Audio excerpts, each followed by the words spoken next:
Hello and welcome to another Sprues Brews video. Today we are looking at the new Idoneth Deepkin Battletome for Warhammer Age of Sigmar. So first of all, massive thanks to Games Workshop for sending us a copy of this early to review and share with you guys. Now the Idoneth Deepkin had one of the oldest Battletomes currently in the range so far, and they were long due an update. They got a couple of updates in the Broken Realm series which kind of breathe new life into a couple of the profiles, and finally we got a chance to have that across the entire range along with a couple of new abilities. So what I will say first of all, there's not massive changes in this book, but there are some decent ones that will improve how the Idoneth Deepkin play on the battlefield. So let's have a look inside and see what we get.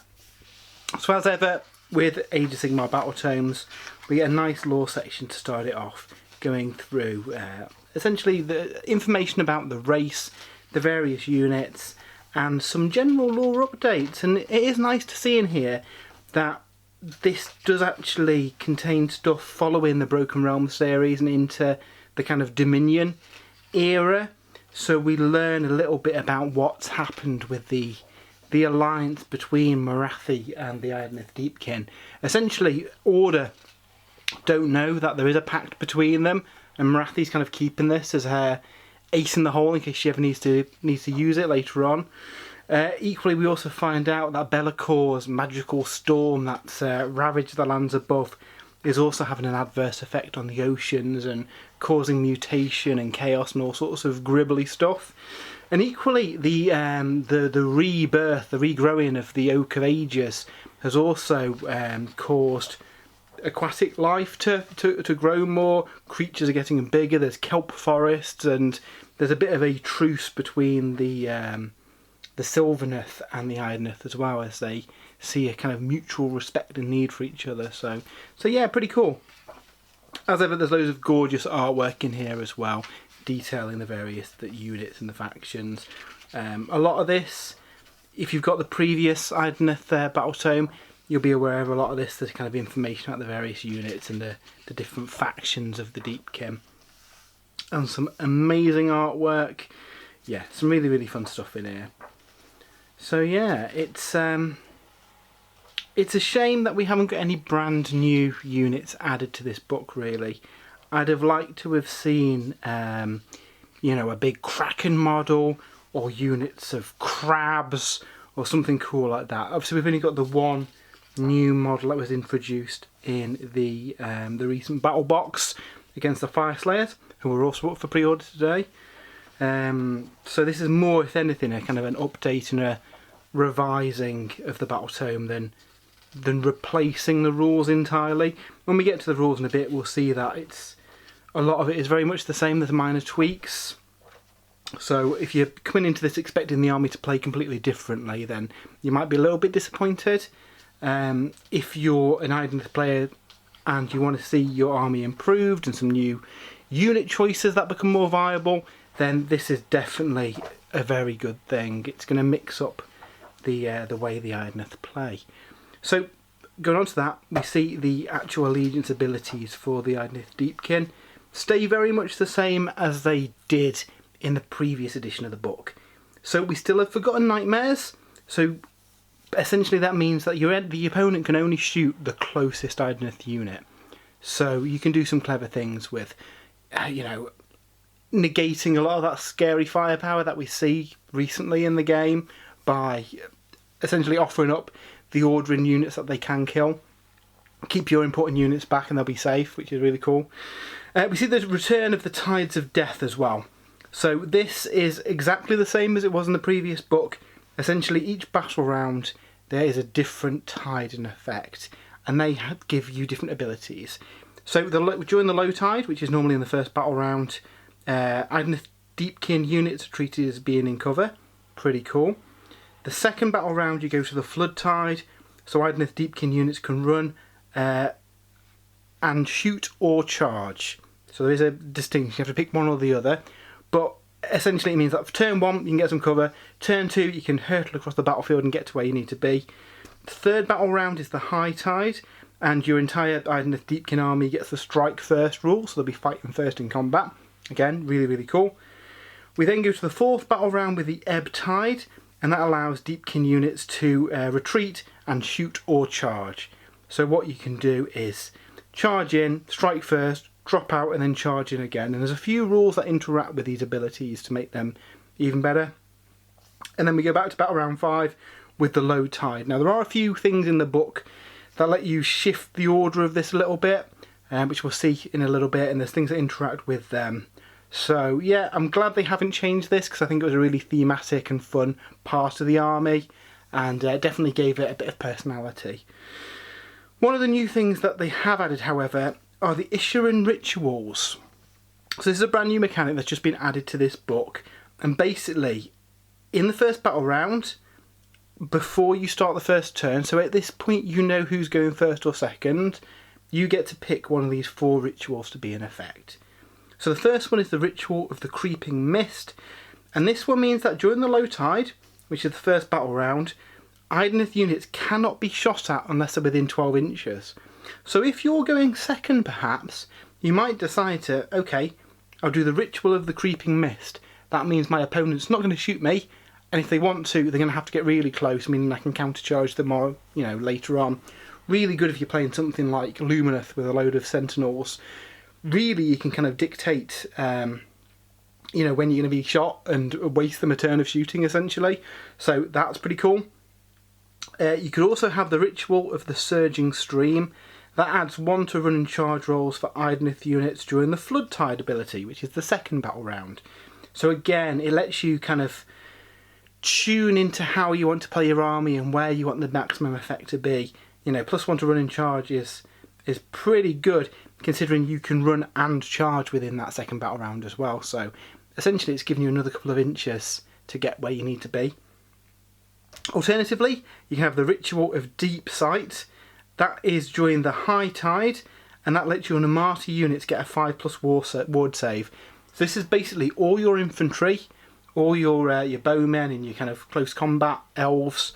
They will get an army-wide 5+ ward save, which is really, really good.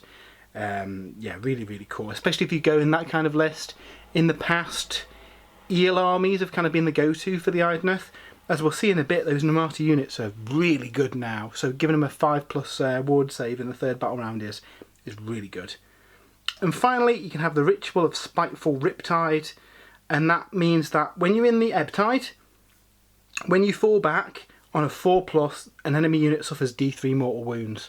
Again, really cool.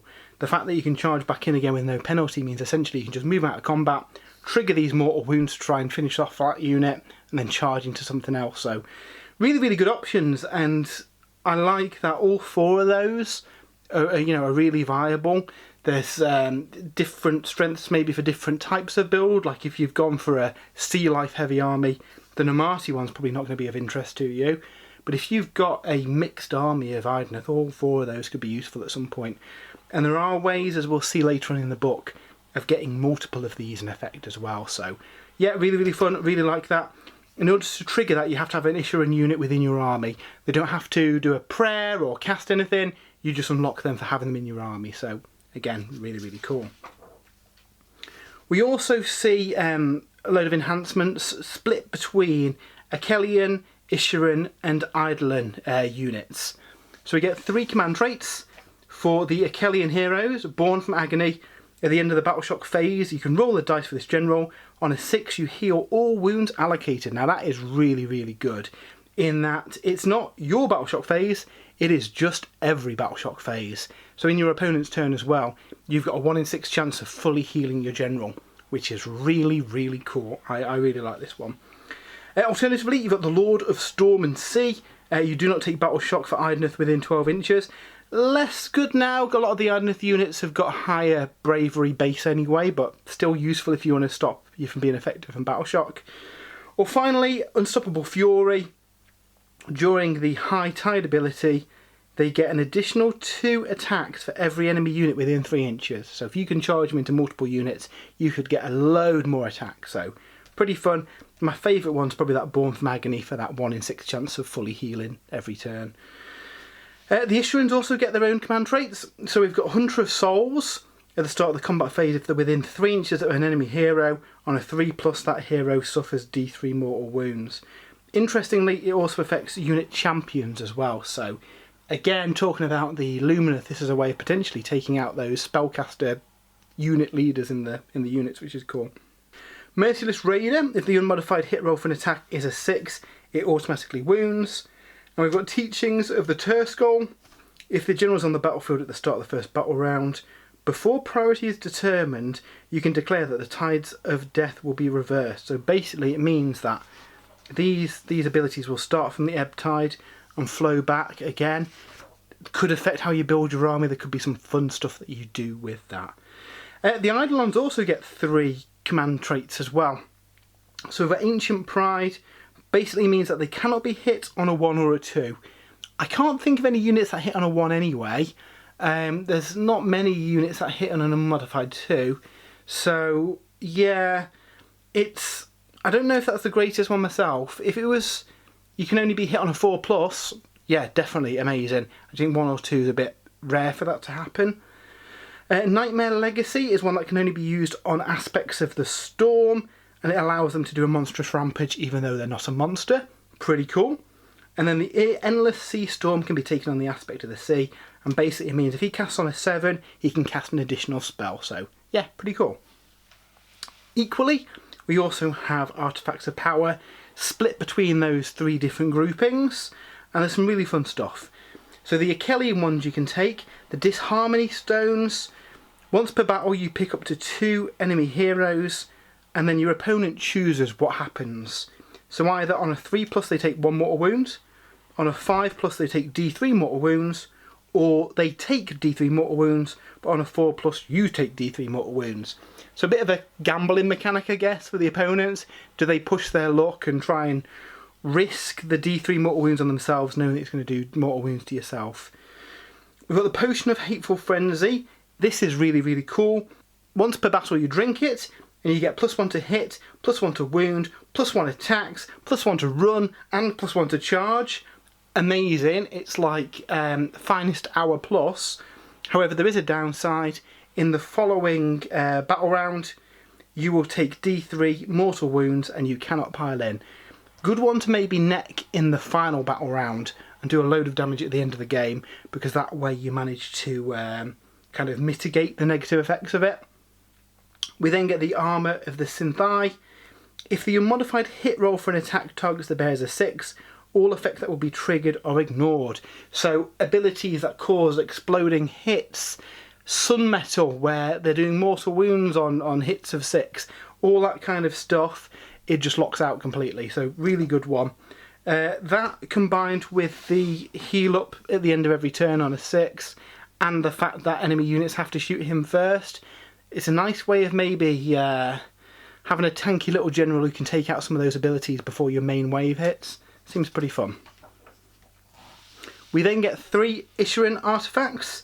So the Dritch Leech, subtract 1 from casting rolls for enemy wizards within 18 inches. Pretty cool. The Rune of the Surging Gloomtide. Once per battle at the end of your first movement phase, you can summon a Gloomtide Shipwreck. Pretty cool. Again, we'll see the rules for the shipwrecks later on, but essentially they give ward saves to your nearby units, so pretty handy.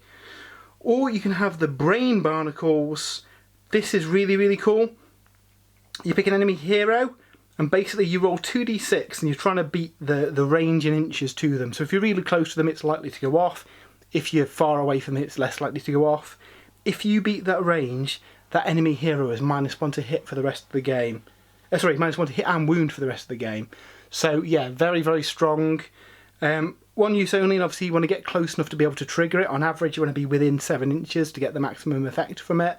But yeah, that's really good on some of the named heroes. The Eidolons also get 3 artifacts. The Bioshock Shell is a once per game chance of giving a unit strike last. So yeah, it's okay. I don't think it's as good as some of the other ones that we've seen. The Wall Shell is an odd one because it's got the exact same ability as that command trait we've just seen, so hits of 1 and 2 do not affect them. Okay, again, I said my comments on that one earlier, I'm not sure that's the greatest one. And then we've got a hilarious one that's a bit risky, and again, probably not as good as some of the other options, but it's fun. The Kraken's Tooth. You get to unleash the Kraken. You roll a d6 once per battle. On a 1, you cause d3 mortal wounds to yourself. On a 2 to 5, you cause d3 mortal wounds to the target. And on a 6, a model from the unit that's got a wounds characteristic of less than 10 is slain. And if it's got a wounds characteristic of more than 10, it suffers 2d6 mortal wounds. So pretty cool. It's got a 1 in 6 chance of doing a really amazing effect, but obviously you've got a risk of wounding yourself as well, and it is a 1 use only item too. Moving on to the mount traits. Each in your army, 1 Deep Mare and 1 Leviathan can each have a mount trait on them, and we get a couple for each of them.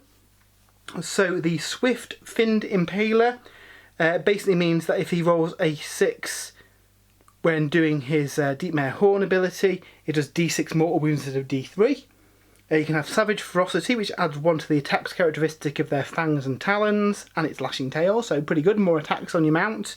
Or you can have the Void Chill Darkness, which I think is the best one. It basically puts a 3-inch -1 to hit aura around it, so that's really, really cool, especially if you've got it on an aggressive Kellyanne king who's charging into multiple units. Stacking up a -1 to hit on all of them is pretty handy. For the Leviathans, you've got Ancient, where you can improve, basically they reduce the rend of incoming attacks by 1, pretty good. Denizen of the Darkest Depths, subtract 1 from wound rolls for attacks that target it with a damage of 1. So again, really good way of keeping him ticking on the battlefield. And finally, the Reverberating Carapace increases the range of the Void Drum up to 15 inches. So yeah, some pretty good picks there, especially if you go for a kind of aquatic themed army. I've got lots of sharks and eels and leviathans. That's probably the army I'll build, though like I said earlier, some of the infantry lists are really good now in this book. So we get a new spell lore. This is reduced somewhat. There's only 4 spells now. Most of them have changed as well. So Steeds of Tides is the same. Basically it lets you remove a hero from the battlefield that's not a monster and place him anywhere else that's outside of 9 inches of enemy units. Previously it could only move a maximum of 24 inches doing that. That restriction is gone now, which is cool. We've got Countercurrent. Pick an enemy unit and they have to halve their run and charge rolls. So again, pretty fun one. Pressure of the Deep's the same. Basically you pick a model in the unit. If you roll over their wounds characteristic, it is slain. So a really nice way of taking out those banners and those specific models within a unit that do special rules. You can just shut them down with this spell, so pretty good. You could also maybe do some shenanigans to try and break coherency with that as well. So yeah, seems a pretty good ability.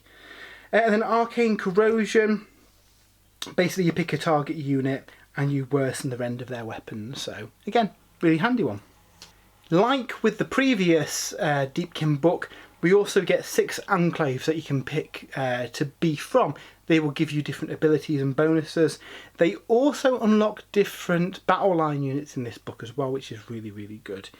So Iron Rack, they're pretty fun. They give you a unique heroic action.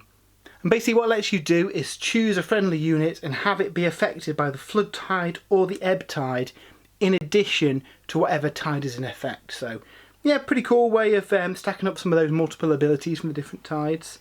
Nautilar, or the kind of Leviathan heavy enclave, they can take battle line Leviathans. If you want to have an army of turtles, then you can do that now, which is pretty cool. They also get a unique Monstrous Rampage as well, which improves the rend of their fins and crushing jaws to -3. So again, pretty good way of getting some damage through for those Leviathans. Morphan is pretty much the same as the old one that existed in the previous book. Soul Renders get to add 3 to the number of slain models that are in return to units. No massive changes there. Futhan is the shark kind of faction. They unlock battle line sharks. They also unlock a special unit called a Bloodthirsty Shiver. Now basically this is I say a unit, it's a 3 single Allopexes that all count as individual units, bought as a single entry, and each turn you get to pick one of them. If the Ferocious Bites gets a 6, it does 2 hits. If it's within 3 inches of another shark from the same shiver, it does 3 hits. So really, really cool. So if you want to go for a shark army, you could easily take, I don't know, a Bloodthirsty Shiver, 3 units of 2 sharks, and a Kellyanne King, and maybe a caster or something.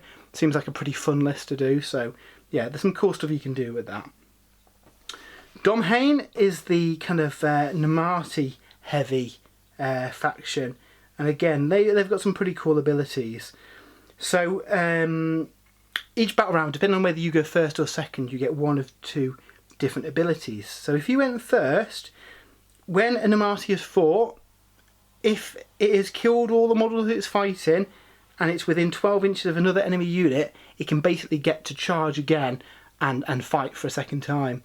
Really, really ace, especially if you go for those heavy infantry builds. Alternatively, if you're going second, you can do redeploy commands to 3 units rather than 1. So really fun. That with an infantry heavy list I think would be really good, especially for that ability to charge in, kill something, charge something else and still be in combat. I think that's really ace. And finally, we've got Broimdar. This again is the same as in the previous book. Your Soul Scryers can basically teleport more units, so nothing too exciting there. The change ones are pretty fun, and like I say, 2 of them do unlock different battle line options as well. So one of our favourite things about the new edition of the game is Path to Glory. We're big fans of Crusade for 40k, and Path to Glory is a very similar way of playing a kind of narrative-based games where your forces kind of increase over the course of the campaign. It's pretty fun. The Idoneth Deepkin get a unique mechanic in this where they're trying to capture souls. So when they destroy various units, they get a number of dice that they can roll, and each 4+ gives them a soul that they can use to spend on various things. So if you kill a hero or monster, you get 2d6 dice to roll, each 4+ gives you a soul. If it's something with a wounds characteristic of 3 or more that's not a hero monster, you roll 6 dice, and if it's got a wounds characteristic of 2 or less, you get 3 dice when you take the unit out. And basically you can use those souls then to improve your casualty rolls, your injury rolls, all the stuff that would take your elves out of action at the end of the game. You can use these souls to fuel them and keep them alive. So that seems a really fun mechanic. I quite like that. In addition, we get some unique quests as well. So we've got the Shelled Colossus, for example. You pick a Leviathan from your order of battle that doesn't have a mount trait. You can pick a mount trait, and at the end of a Path to Glory battle, you complete the quest if the Leviathan destroyed any enemy units. And once you complete the quest, it gets to add the mount trait. So basically it's a way of adding new traits to your mounts.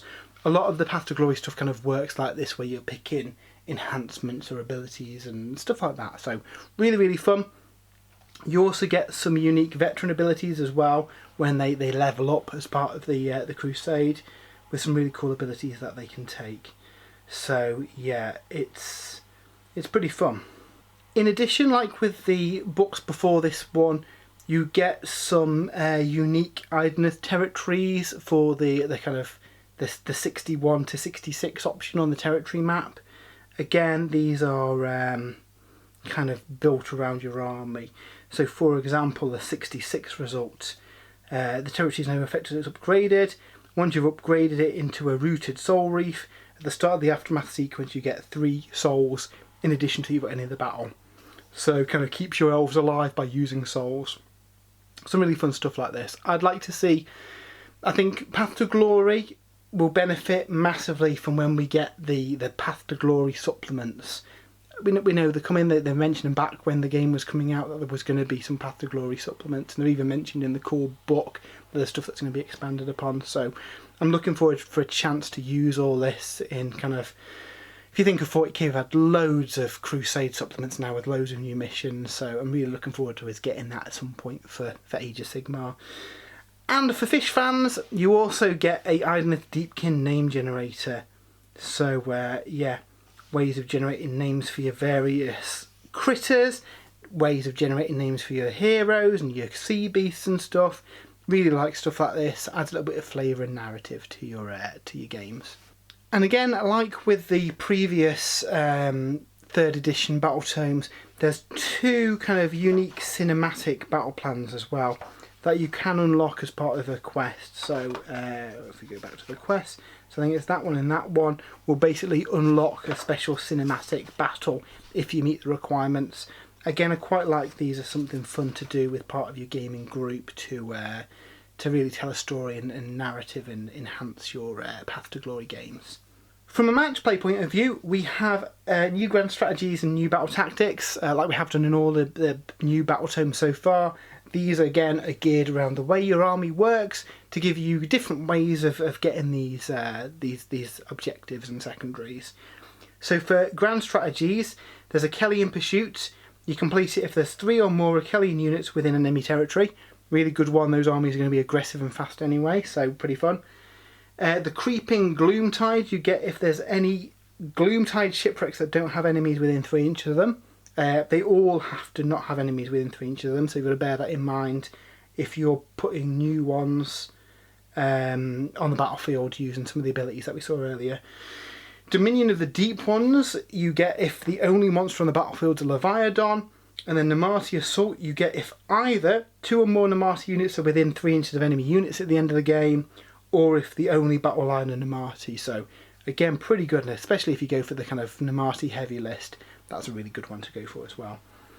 As for battle tactics, again, these really just kind of key around your army abilities. So Assassins of the High Tide is if you kill 2 or more units that are affected by the High Tide. Predators of the Deep, if you kill a unit that's got a wounds characteristic of 8 or more and isn't damaged, you take it down entirely with an Allopex. That's pretty fun. Though with the wording of that, you could technically soften it up with something else and then finish it off with the Allopex. Basically, the target has to have no wounds allocated to it when you pick the battle tactic, so you don't have to necessarily kill it with just the Allopex. So pretty good one to take, that one. Revenge of the Namarti you complete if an enemy hero or monster is destroyed by friendly Namarti units. Considering you can have their archers hitting on 2s, yeah, that's a pretty good one to take out a support character. Deny Trespassers is similar to the Creeping Doomtide one. Basically, you pick a shipwreck that's got enemy units within 12 inches of it. If at the end of the turn they are no longer there, then you get the points. Trapped in the Undercurrents, you get if your units retreat and made a charge move. So obviously, you know, on your 4th Tide ability, you can drop back and charge. So pretty good one to save for the 4th battle round. And then Issuing Defense. When you reveal this battle tactic, you pick one objective wholly within enemy territory. At the end of the turn, you complete it if you control it, and there's a friendly Issuing within 6 inches. That one's a little harder because obviously you've got to get that Issuing unit on there, but they're all pretty fun and a play around how the army is geared up to play. So on to the War Scrolls. Some of these have had big changes, some of them not so much. So the 2 Eidolons haven't really changed too much, really. The totem keywords now on the aspect of the storm. The aspect of the sea's range on his weapons gone down a little bit. Other than that, there's no real massive differences for these guys. Volturnus, the Kellyanne King, he has changed a little bit. So his sword has now got 4 attacks, -2 rend and 3 damage. So he's got more reliable damage and rend, but he's got less attacks. He now adds +1 to hit for nearby friendly Kellyanne units as well, which will affect himself as well. So essentially he'll be hitting on a 2. His Supreme Lord of the Tides is changed a little bit too. So you can pick up to 3 units when they're affected by the High Tide. They get +1 attacks. That is once per battle. The Kellyanne King has got a different ability now, where previously they had a very similar one. Instead, he picks a turn to use it in. D3 friendly Idoneth Deepkin units within 12 inches get to be affected by the High Tide in addition to any other tide. So that will key off that, which is pretty fun. Equally, he also has a +1 to hit aura, and his weapons, again, we see more rend, we see less random damage. Bit of an improvement all round. It's worth noting that bravery is also up to 10 for both of these guys now as well. The Issuing Tidecaster has changed quite a lot.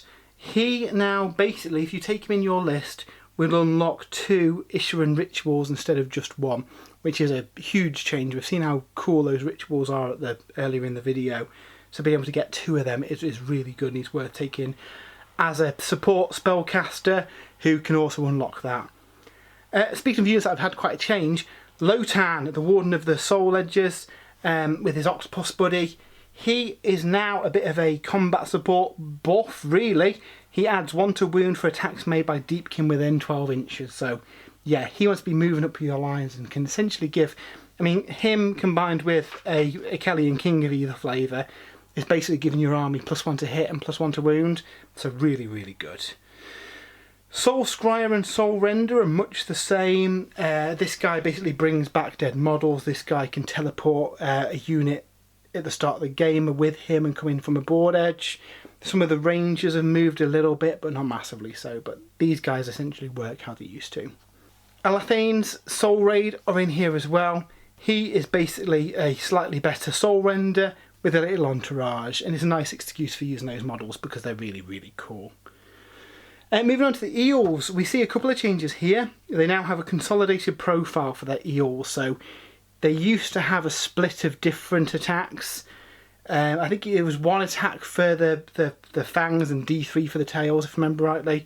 They now just have 3 attacks, hitting on 3s, wounding on 3s, -1 rend and D3 damage. It's worth noting that all of the weapons are range 1 inch, so you're not going to be able to have multiple ranks of these fighting anymore. They are going to be kind of little units that are going in to kind of pick at targets. Their other abilities remain from the previous book, so the Echelon Guard's rend doesn't affect them, so they can't have worse or better saves. When they charge, they have a 3+ save that can't be modified, and the Morsel Guards still do their Biovoltic Blast and extra rend and damage on the charge. So, not massive changes. If anything, there's a chance of more damage with the consolidated profile for the mount. The only downside is now, obviously, with the reduced rend, you're not going to be able to get quite as many in combat if they're in multiple ranks. But arguably, you'd probably take these in small units anyway. One of the big winners is the Allopex. So while his profile hasn't changed much, there are some important bits that have changed. So the Harpoon Launcher now does D3 damage. 4 attacks, hitting on 3s, wound on 3s, -1 rend. That's quite brutal. Alternatively, if you give it the Net Launcher, it's got a flat 3 damage with a single shot. But if somebody's hit by it, they cannot pile in. The real improvement for these is the fact that they can be taken in units now. If you do, you pick one model in the unit to be the alpha, and he gets +1 to hit. Again, that's pretty cool, being able to hit on 2s. Like I said, they can be taken as battle line as well in a specific enclave. So yeah, I think we might see a lot of sharks. Units of sharks could be quite tasty. I think sharks will be the new eels, personally. A Kellyanne Leviathan hasn't really seen any massive changes. Its crushing charge is now basically a upgrade to the Stomp Monstrous Rampage, so it does D6 mortal wounds on a 2+ rather than D3. It's still got the Void Drum that adds 1 to save and adds 1 to hit for friendly Namarti units. Other than that, it's a big turtle. It's pretty cool. Like I say, if you take it in the turtle faction, you can have -3 rend on these weapons as well, which makes him really scary. But that is a monstrous rampage, so only one of your turtles is going to be able to do that per turn. The Kellyanne Thrallmaster is the new character from the recent battle box, and he's pretty cool.